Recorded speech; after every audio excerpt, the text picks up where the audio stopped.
Olá, amigos, companheiros da doutrina espírita. Estamos nós aqui pela misericórdia divina mais uma vez, nesse nosso bate-papo semanal a respeito da doutrina espírita, dos ensinamentos trazidos pela espiritualidade para nós.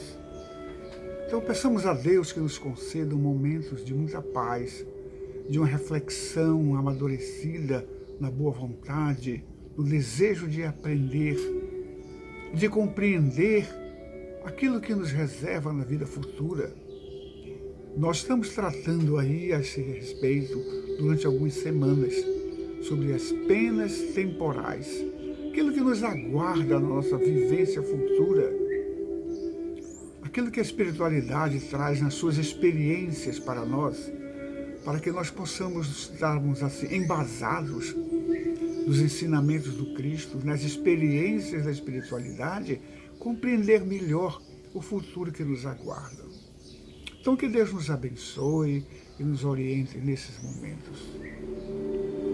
Nós estamos, como diz, estudando o Livro dos Espíritos, estamos aí nesse item que fala sobre penas temporais, estão entre as questões 986 a 989. Semana passada nós chegamos até a 985 e gostaríamos de concluir este assunto no dia de hoje, falando sobre este nosso futuro. Em conformidade com os ensinamentos do Mestre Jesus, a doutrina espírita nos recomenda rever as nossas posturas, a nossa forma de viver, de ser, de pensar, de agir, que tudo isto nos auxilia numa reflexão profunda a nos melhorarmos como seres humanos, a nos desligarmos muitas vezes de posturas equivocadas que futuramente dificultarão a nossa caminhada. Então a mudança é importante, nos afastarmos dos conceitos e preconceitos pré-estabelecidos e mudar sempre, não estarmos enraigados nas coisas do passado, mas abrir as nossas mentes e coração para que a luz do Cristo, pelo seu Evangelho, venha nos iluminar. É interessante que há um trecho de uma música daquele antigo cantor Raul Seixas, onde ele dizia o seguinte: prefiro ser uma metamorfose ambulante do que ter aquela velha opinião formada sobre tudo. É interessante que isto é um convite a revermos, a nos desligarmos das convicções enraigadas e abrir os horizontes. De repente, quem sabe até muitas delas sejam razoáveis e nos tragam ensinamentos positivos. Portanto, há também um pensamento interessante de Heráclito, filósofo do século V, que viveu aí nesse período, nesse século antes de Cristo, há 4 a 5 mil anos antes de Jesus. Ele tinha um pensamento interessante, onde ele dizia o seguinte, que há uma mudança em tudo. Ele dizia o seguinte, que há uma mudança constante em todas as coisas e em tudo. E diz mais, tudo flui e nada permanece. E dizia também de que o mundo é como um rio que está sempre em movimento. Isso nos traz uma reflexão a respeito de rever posturas e pensamentos, sempre para melhor, é claro. Aquilo que é o objetivo que nós temos, a melhoria, a reforma, para que nós possamos assim nos tornarmos melhores criaturas, mais felizes. Vamos ver então o que diz essa questão que nós paramos aqui semana passada. Vamos ver a questão seguinte, a 986. Pergunta a espiritualidade e Kardec responde. Pergunta Kardec e a espiritualidade responde. Ele diz o seguinte, o espírito que progrediu na sua existência terrena, pode às vezes encarar um futuro melhor. Em outra versão da mesma literatura, diz o seguinte texto, o espírito que progrediu na sua existência terrena, pode às vezes reencarnar no mesmo mundo, ou seja, eu estive encarnado do planeta Terra e eu posso voltar a reencarnar nesse mesmo plano de existência?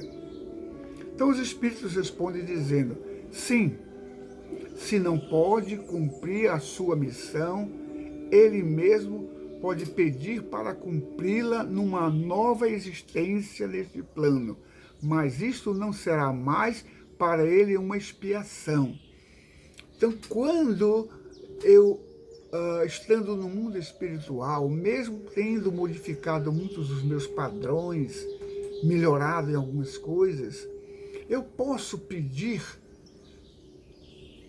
para vir e retornar ao mundo físico, reencarnar nesse mesmo planeta? Eles dizem que sim, que é possível. Se não cumprir a sua missão, ele mesmo pode pedir para completá-la. Então, a espiritualidade nos fala de que aquilo que eu deixei ainda de cumprir, aquela missão que eu tinha a cumprir, e se ainda ficaram vestígios e temas que eu deveria estar cumprindo naquela existência, eu posso sim, pela misericórdia divina, voltar ao plano físico nesse mesmo planeta para poder dar seguimento, continuidade à minha vida e o meu progresso. Na questão seguinte, 987, ele faz uma pergunta. O que acontece com o homem que, sem praticar o mal, nada ele faz para libertar-se da influência da matéria? Repetindo, o que acontece com o homem que, sem praticar o mal, uma pessoa que se considera uma pessoa do bem, nada faz para se libertar da influência da matéria? Então parece que, a princípio, há algo um pouco diferente, estranho nessas colocações. Mas o que ele quer dizer para nós é que aquele que acha que nós achamos que não pratica o mal, esta mesma pessoa que assim procede, para libertar-se de alguns resíduos da sua necessidade de reforma íntima, o que acontece com esses indivíduos? Os espíritos respondem, dizendo, desde que não deu nenhum passo na direção da perfeição, deve recomeçar uma existência semelhante à que deixou. Fica estacionário e é assim que pode prolongar o seu sofrimento em expiações. Então, aquela pessoa que se vê como alguém que diz assim, eu não faço mal a ninguém, eu não persigo ninguém, eu tenho a minha vida pautada dentro da passividade, eu não estou me envolvendo com coisas erradas. Então, o que é que a espiritualidade diz? O que é essa pessoa que não fez o mal, mas que também essas pessoas, para o benefício do outro, para a melhoria do plano vibratório do planeta, o que fizeram? Então a colocação é de que não basta as pessoas acharem que não fazendo o mal tão somente, elas precisam fazer o bem. Não basta eu pensar que eu não faço o mal, mas eu preciso fazer o bem para que eu possa me tornar uma boa pessoa, uma pessoa de bem. Como o meu pensamento, até mesmo inconscientemente, eu posso tornar pessoas que estão em meu entorno, na minha relação, infelizes. Bem, mas você pergunta, ora, se essas pessoas não fazem o mal, como ela pode fazer alguém feliz que está no seu ciclo de amizade, nas suas relações? Como é que pode ser isso? Então a gente pode verificar o seguinte, com palavras, com uma postura inadequada, por indiferença. Dessa maneira eu faço o mal, em não fazer o mal que eu penso, mas pela minha postura de indiferença, de palavras às vezes mal colocadas, de expressões um pouco rígidas, embora eu acho que não esteja fazendo o mal, na minha postura, no meu olhar de desdém para com o outro.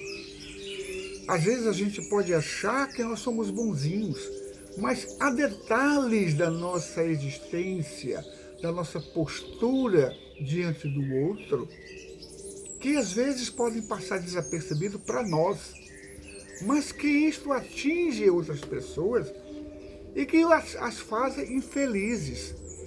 Quantas pessoas rejeitam estarem na nossa presença porque não se sentem confortáveis pela maneira de nós sermos? Com o nosso jeito, a nossa indiferença às vezes, com o olhar, sabe? Com o afastamento, com o ar de superioridade sobre o outro. Eu não estou fazendo o mal, mas eu estou me sentindo superior. E aí já é o quê? Uma prática não positiva. Nós estamos aqui, meus queridos, para fazer o bem. As leis divinas nos convidam para fazer o bem, para amar. Não basta eu não desejar o mal, mas eu tenho que cumprir com o meu compromisso pessoal e com Deus e com as leis divinas em fazer o bem. Desta forma é que eu vou poder assim melhorar. Ora, não fazer um grande mal não é tanto o caso, mas o mal é sempre o mal. O mal é a ausência do bem. O bem é fazer as pessoas sentirem-se bem ao nosso lado, sentirem-se bem com a nossa presença. Ao contrário, é o mal, que é a falta de caridade consigo mesmo e para com os outros, com essas posturas. Mas ainda, para com os outros, quando eu as trato com desdém e com indiferença. As leis divinas nos cobram sobre isto. Então, para não nos tornarmos devedores das leis divinas que nos cobram o bem, o amor, a caridade, o perdão, nós vamos o que? Mudar de atitude para cumprir com essas normas divinas. Vamos mudar de atitude se é que nós desejamos assim alcançar lugares mais positivos no mundo espiritual. Então, voltando à resposta de Kardec, os espíritos chegam para Kardec e lhe dizem que não basta eu não fazer o mal, mas sim a importância que eu me aplique na prática do bem. Então vamos analisar as nossas posturas, que às vezes a gente trata o nosso irmão com indiferença, com um olhar de desdém, com um pensamento de rejeição, em sempre achar negatividade no outro, em querer se afastar do outro. Se o outro me causa repulsa, é porque é um movimento vibratório negativo entre eu e o outro. E é a minha obrigação como cristão quebrar essas amarras, ajustar essas situações de tal forma que o outro se sinta bem na minha presença e eu na dele. Então, por onde passa isto? Passa pelo o amor, pela caridade de fazer o bem. Então, vamos rever essas coisas, aquilo que a espiritualidade nos convida a nós revermos as nossas posturas. Na questão 987, Kardec pergunta: o que acontece com o homem que, sem praticar o mal, nada faz para se libertar da influência da matéria? desde que não deu nenhum passo na direção da perfeição, deve recomeçar uma existência semelhante que deixou. Então, repetindo essa questão, é de suma importância que não nos achemos perfeitos, que olhemos os detalhes da nossa postura, para que nós possamos nos reconciliar com as leis divinas, que é o amor sempre presente. Vamos à questão 988. Kardec pergunta: há pessoas para as quais a vida flui numa serenidade perfeita, que não tendo necessidade de fazer qualquer coisa para si mesma, estão livres de cuidados. Essa existência feliz é uma prova de que nada tem a espiar em uma existência anterior. Então, aquele que aparentemente vive uma vida de serenidade é porque em existência anterior ele foi uma pessoa do bem e que nada tem a reparar, a corrigir-se nessa atual existência. Os Espíritos respondem dizendo: conheceis muitas pessoas assim? Você conhece muitas pessoas dessa natureza? Eles seguem dizendo: se o acreditais, engana-te. Em geral, essa serenidade não é mais do que aparente. Podem ter escolhido essa existência, mas quando a deixarem, percebe que ela não os ajudou a progredir.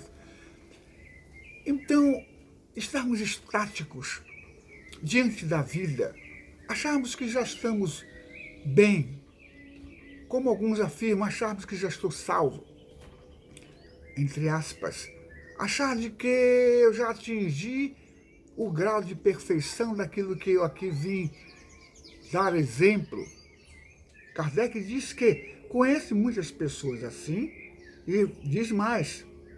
A espiritualidade responde bem profundamente. Se você acredita nessas coisas, que há pessoas efetivamente assim, ele diz: você está enganando-se. Em geral, essa serenidade não é mais do que aparente.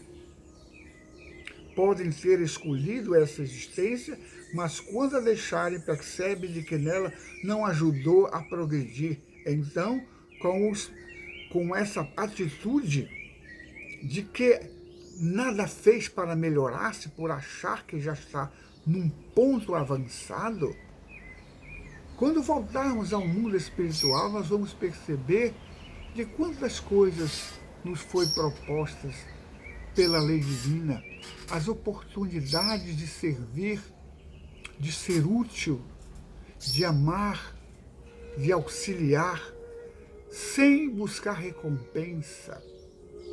É semelhante àquele que, de acordo com os vossos costumes, tem necessidade de trabalhar e vai passar, aqueles que sabem que tem algo para fazer, mas preferem o ócio. Eu acho que eu já atingi a perfeição. Eu acho que já estou salvo, que eu não preciso fazer mais nada, que eu não preciso melhorar em nada. Então, às vezes, a gente vê pessoas que aparentemente parece que estão nessas situações. Quantos de nós, às vezes, vê a vida de uma pessoa que achamos resignada, que achamos aquela pessoa perfeita?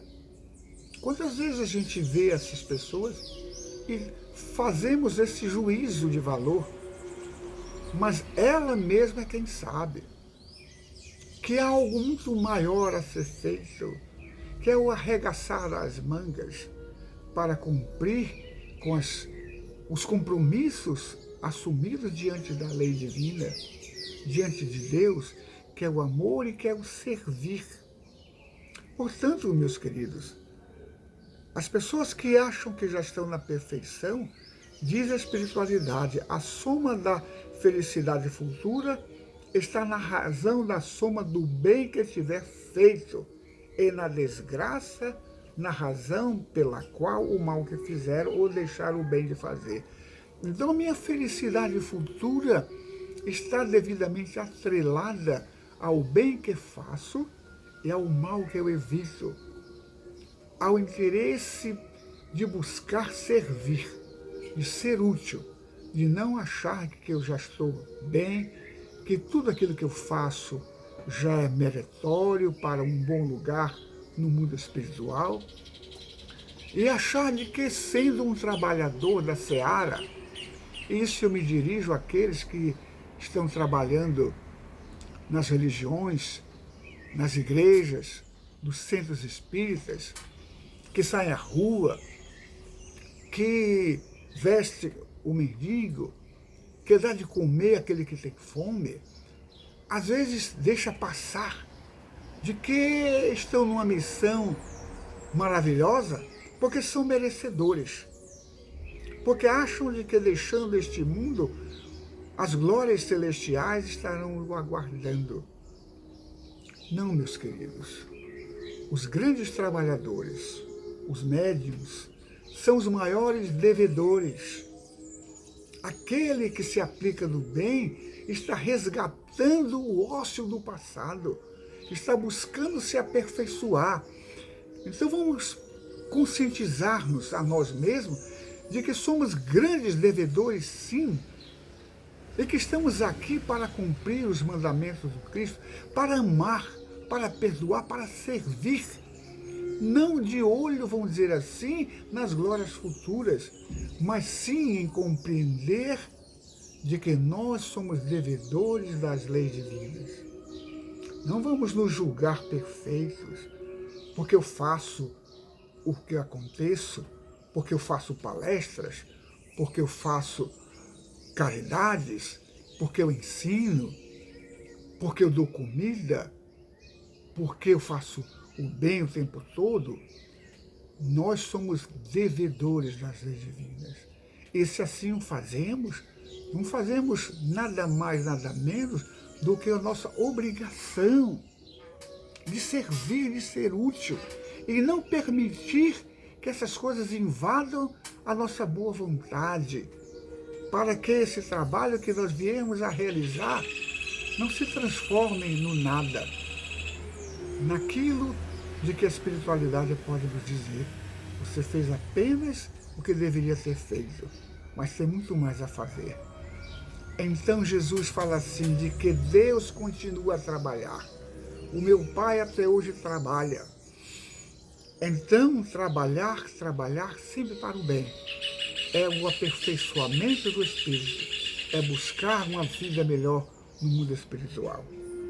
Vamos ver então a questão 989, fechando esse quadro.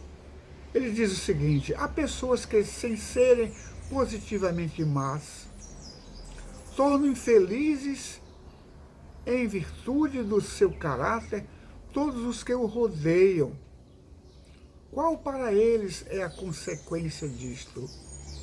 A espiritualidade responde: essas pessoas seguramente não são boas. Olha o que ele diz: as pessoas que, sem serem positivamente más, tornam infelizes em virtude do seu caráter todos que o rodeiam. Os Espíritos dizem que essas pessoas seguramente não são boas.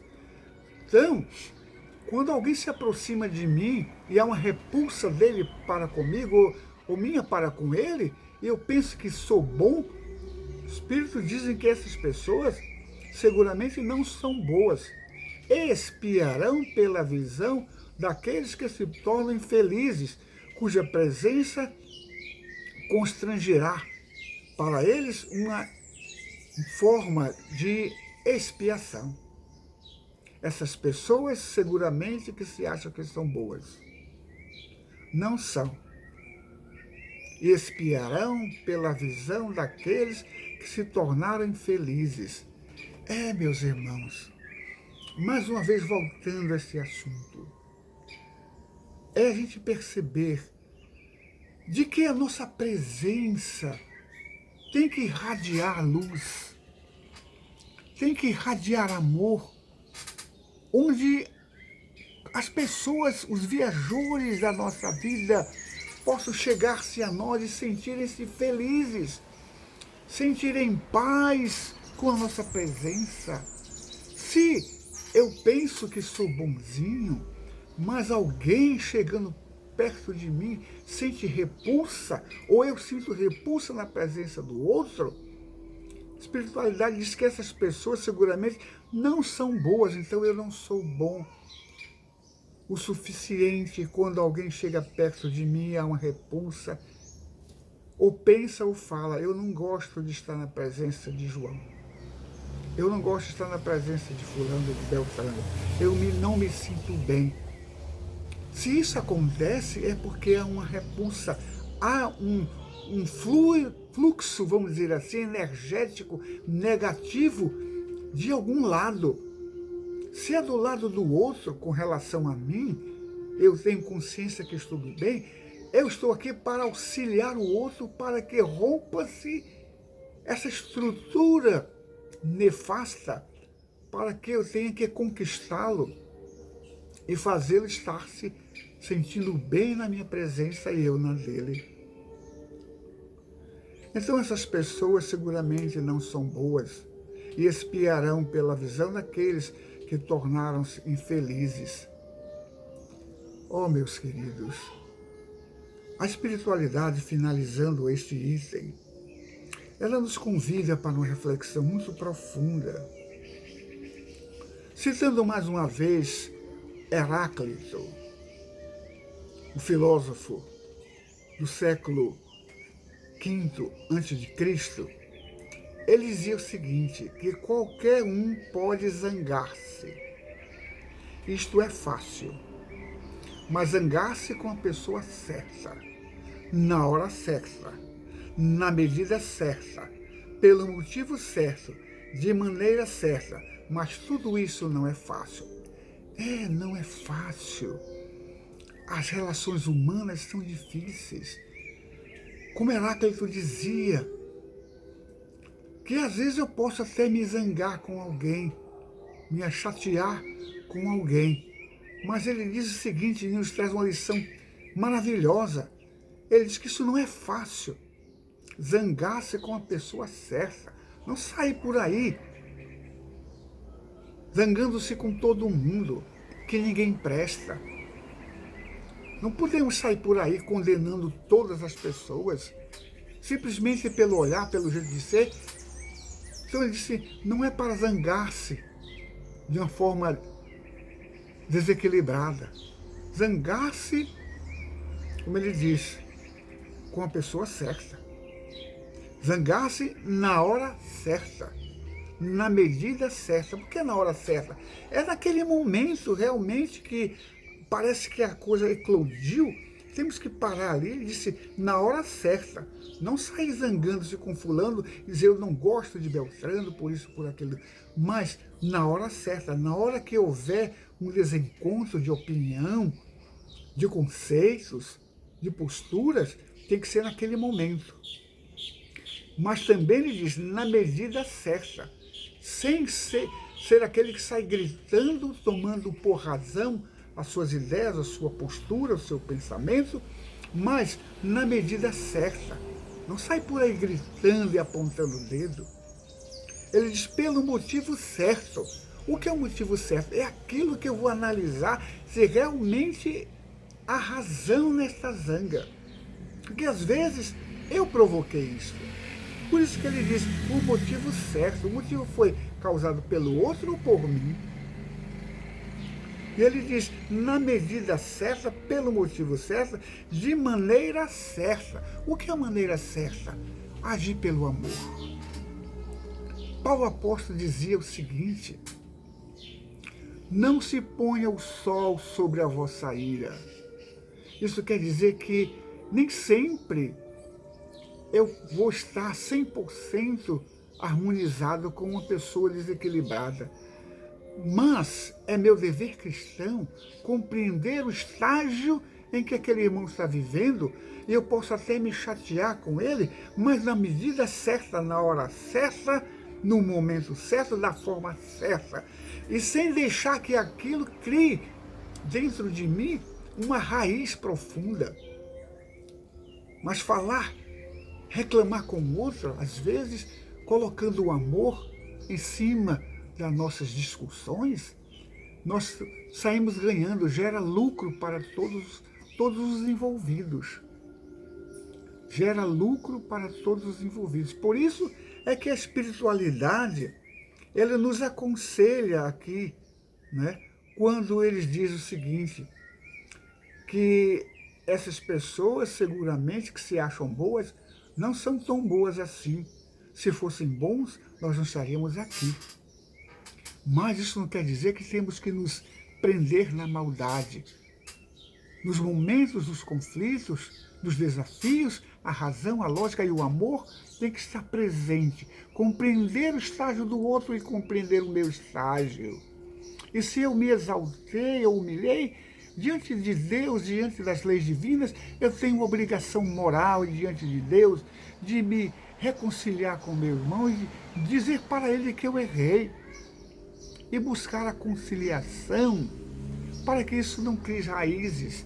Como dizia Jesus, reconcilia-te com teu irmão enquanto estás a caminho com ele. Não devemos deixar aqui este mundo sem que nós estejamos reconciliados com os nossos irmãos, com aqueles que nos cercam.